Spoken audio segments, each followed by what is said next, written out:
Before we start today's video, check out our affiliate links in the description down below. These can make some great gifts with the holiday season just around the corner, or even a gift for yourself. It supports the channel at no extra cost of you. Thanks so much. May the force be with you, and enjoy the video.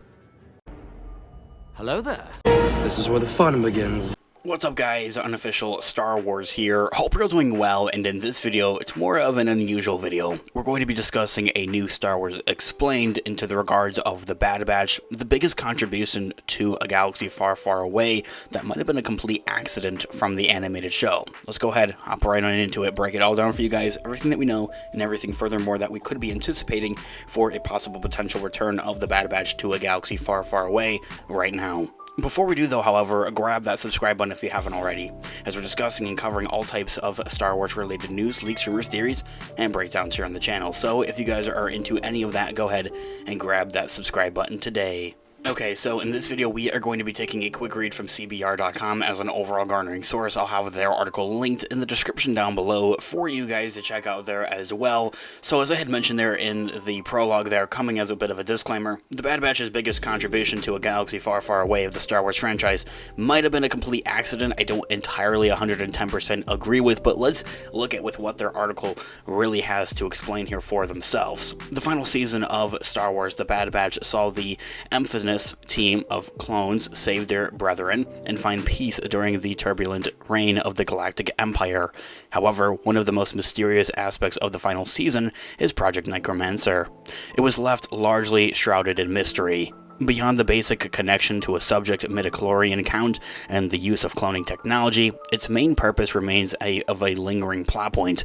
But of course, we're able to point our fingers towards that this definitely has something into the regards of the cloning process that's used in the Rise of Skywalker, more specifically with the sequels and the Return of Palpatine. Astute Star Wars fans will also know that Project Necromancer has continued well into the time of The Mandalorian, and being a part of the Mandoverse as being mentioned in The Mandalorian Season 3. This doesn't mean that the Bad Batch did was insignificant necessarily. In fact, given that Omega's intended role for the project would have been, the Bad Batches unknowingly saved the galaxy by destroying the Tantus base all at the same time there as well.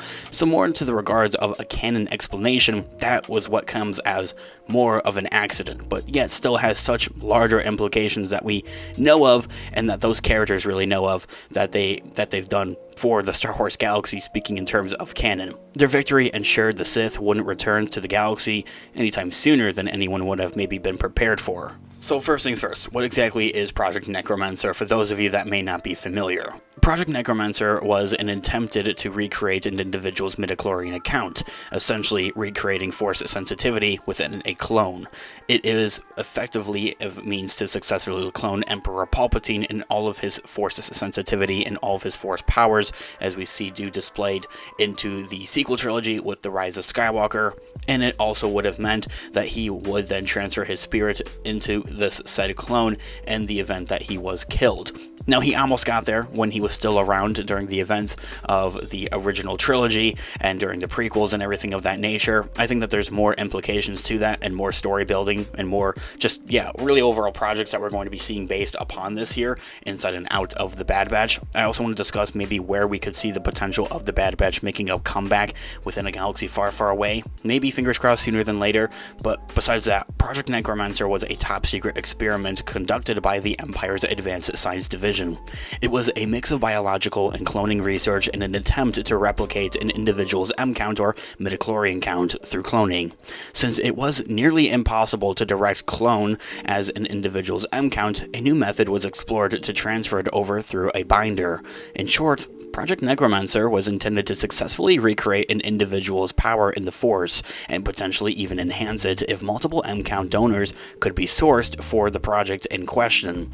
So even then, if the Empire was able to go through with what their tactics would mean, by the end of the Bad Batch Season 3, they would still probably need other sources, other donors, as they respectfully call it, or other Force-sensitive individuals, essentially other individuals with that kind of Force sensitivity. Now, Emperor Palpatine had also stated that Project Necromancer was quite vital to the continuation of the Empire, but also given his personal belief that an empire that had outlived its emperor was irrelevant and worthy of destruction, this could only mean his words were subterfuge. The real purpose of the project was to simply resurrect Palpatine at all of his full power, should his current physical body perish. As proven by Star Wars The Rise of Skywalker, Palpatine does eventually evidently learn the secret of essence transfer, moving his sport from one vessel to another.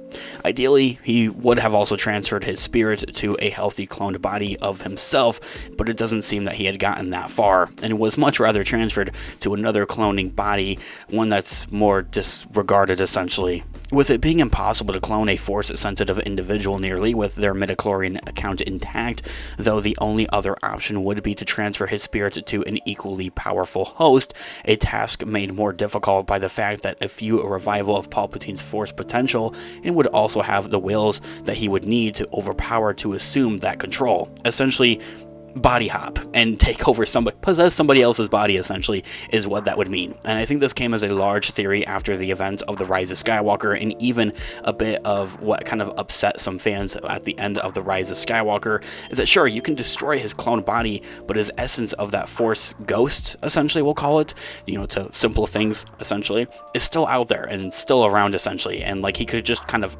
body hop over to maybe Rey perchance and just like overcome her like will, essentially, and possess her body, essentially, and take control of that. And so, the easier solution was to simply find a way around the failings of the cloning a person's Force potential. Unfortunately for him, the vessel would have to inhabit it decades later and would be a ruined husk of a body. I would actually like to say that we've seen something similar of this before with the magic that is used in the Ahsoka Disney Plus show with like the literal death troopers and the zombie troopers. Those troopers under Thrawn's undead army, essentially. They're all undead, but using the magic of the Night Sisters, essentially. So why didn't Palpatine do that remains in question.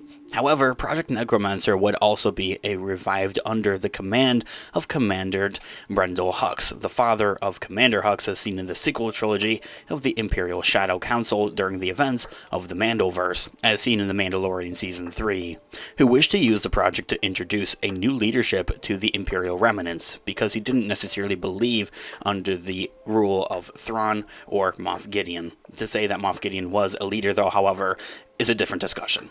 Project Necromancer was effectively discontinued when Grand Moff Tarkin had redirected the project's funding to Project Stardust, or to the Death Star's construction, leaving Palpatine's dream of cheating death to the wayside for a bit.